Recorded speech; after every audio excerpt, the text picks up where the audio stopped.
Okay.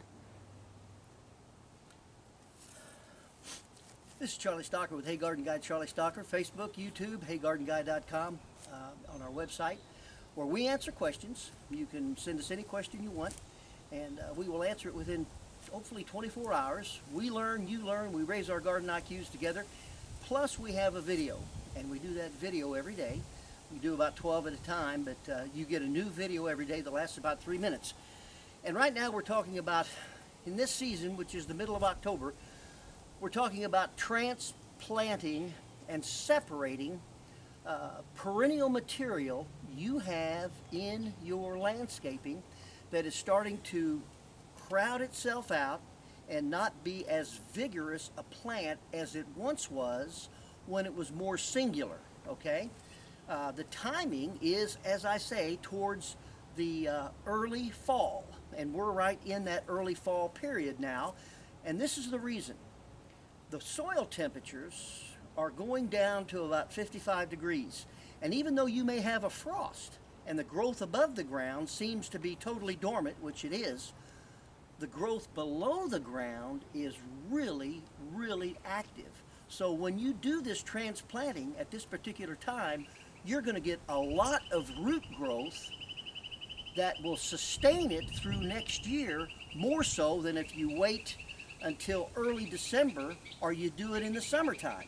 So know that middle of October for transplanting and separating out a lot of your perennials is really the best time to do it. What can you do with them? Well, you can put them in other shady areas of your lawn. This is a hosta we're looking at today.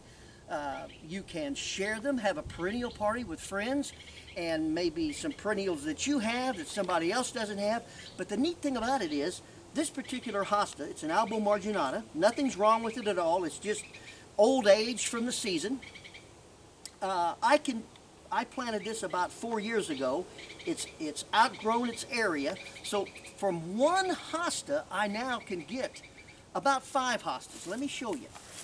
The key, and we said it earlier, on the daylilies and on the iris, you want to make sure you get as much root structure as you possibly can when you do this transplanting.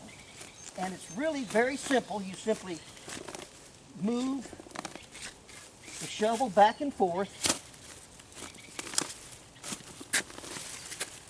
and when you do plant it, again, when you plant the ones that you've separated out, make sure you water them in real well and hydrate them, and that will take them through the winter much more effectively. So here we go. It's done. It's out. Now, I want you to take a look. I'm not so much concerned about this foliage on top. I can treat it pretty rough. It's these roots, as you see, that I want to save. All those roots I want to save. Now, I had one hosta 4 years ago. Now, I'm going to take my spade, my shovel, and I've got 2. But I want to make sure I've got root structures on each of them. Another way you can separate these out is to use a knife.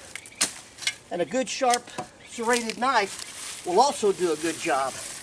Now, even though I've only got one stem coming up, the root structure is profuse. And I can plant this. In fact, I can separate it out even more and get another 2 to 3 from this. I don't care that I've lost all these. That makes no difference. Again, it's the root structure that I want to save. So that's how you transplant hostas. And put them in a shady area, water them in well, and you're good to go for next year. This is Charlie Stocker with Hey Garden Guide Charlie Stocker. Have a great day.